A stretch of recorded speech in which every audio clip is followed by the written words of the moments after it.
Alors, nous allons voir ici le fonctionnement du site repl.it qui peut être intéressant dans un travail d'échange avec des élèves.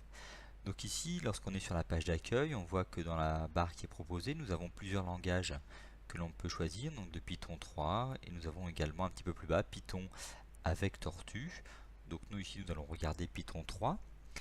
Lorsque l'on a choisi le langage, on nous demande soit de nous enregistrer ici avec un compte qui aurait été créé, mais on peut tout à fait poursuivre tout en bas de manière anonyme, donc continuer de façon anonyme. Lorsqu'on a fait ce choix, on voit les deux fenêtres classiques de Python qui s'affichent avec une fenêtre d'édition sur la gauche et une fenêtre d'interprétation sur la droite. Donc un premier programme classique, tout simple, print bonjour. Donc si nous demandons d'afficher bonjour, bien sûr, si on appuie ici, si on clique sur l'icône qui est située ici de lecture, on voit dans la fenêtre de droite l'interprétation du programme, donc bonjour s'affiche. Alors, il y a une petite nuance assez importante par rapport à Python ou EduPython, qui est dans l'utilisation des bibliothèques. Ici, si nous souhaitons utiliser la fonction racine carrée, SQRT, donc là si nous l'entrons, SQRT de 5 par exemple, donc on va marquer A égale SQRT de 5, nous demandons d'afficher cette valeur de A, on lance et on voit ici qu'il y a un message d'erreur qui est reconnu, la fonction SQRT n'est pas reconnue puisque nous n'avons pas fait appel à la bibliothèque dont elle provient. Donc la bibliothèque est la bibliothèque math et donc nous marquons ici import math.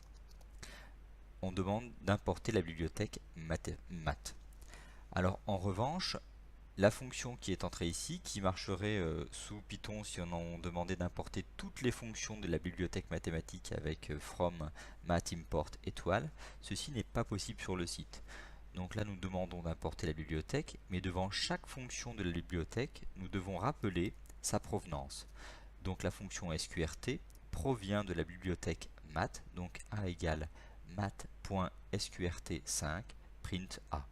Cette syntaxe est tout à fait valable en Python classique, mais plus lourde à utiliser. Nous voyons ici cette fois-ci, bonjour s'affiche et la valeur de racine carrée de 5. Voilà, donc ça c'est une nuance quand même assez importante et qui est à mémoriser dans l'utilisation. Une des choses importantes, des fonctions importantes de ce site, nous allons voir ici, nous pouvons enregistrer notre programme que nous venons de créer et on voit alors que dans la fenêtre, dans la barre d'adresse tout en haut, une adresse apparaît, donc repl.it avec un code, donc /jlw1 ici, donc à chaque fois qu'on enregistre on aura un code différent. Si nous copions ce code, que nous le distribuons à des élèves, à des collègues, peu importe, que nous tapons cette nouvelle adresse, eh bien on est directement redirigé vers le programme qui a été créé.